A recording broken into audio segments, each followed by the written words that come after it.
floorboards of the manor groaned beneath a century of dust, and every iron hinge and lock was thick with mold and rust. Young David held his flashlight high to pierce the heavy air. An inventory ledger kept beside him on the chair. The clock upon the parlor wall had lacked a pulse for years, yet suddenly the silence broke with ticking iron gears.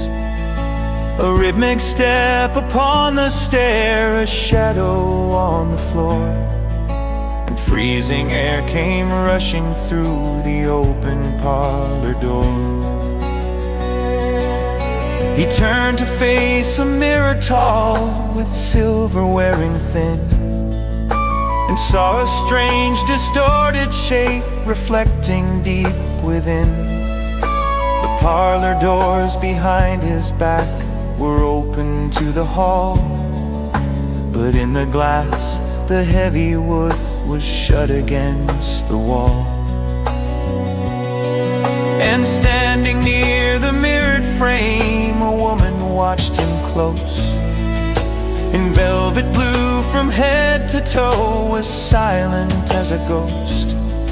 Her face was blurred like static rain, her gaze was fixed and dead. She did not look at David's back, but at his face instead.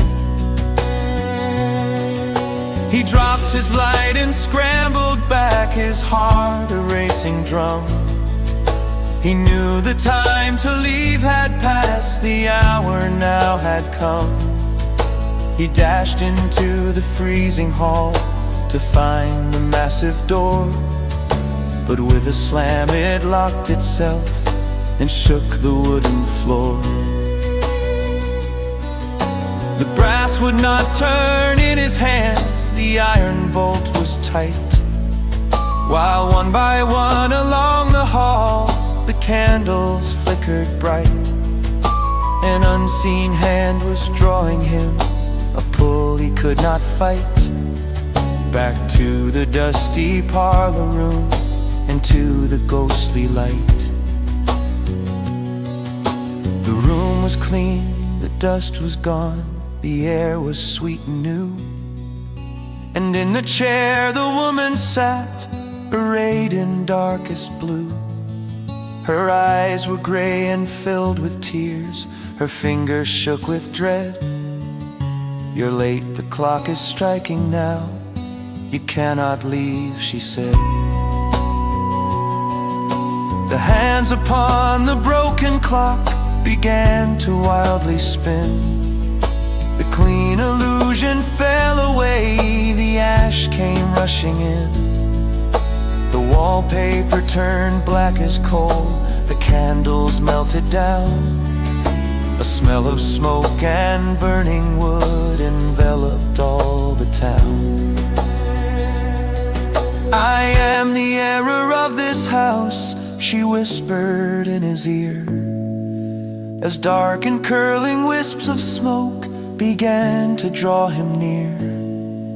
The grandfather began to chime a loud and deafening roar that froze his blood and trapped his feet upon the blackened floor. She reached her pale and frozen hand to touch him on the chest, and stole the very breath of life he held within his breast.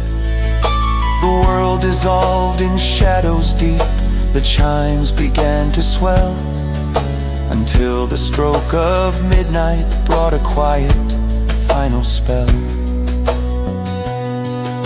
The morning sun came breaking through the windows bright and clear.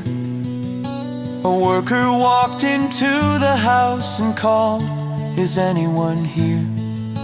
He found the ledger on the seat, the flashlight on the floor, but David's car was left outside beside the iron door. The worker turned to leave the room, but paused beside the glass to view the dark and smoky blooms where shadows used to pass. Deep down within the silvered frame, two figures stood in place. A lady in a velvet dress, a man with David's face. He rubbed his eyes and looked again, but nothing could be seen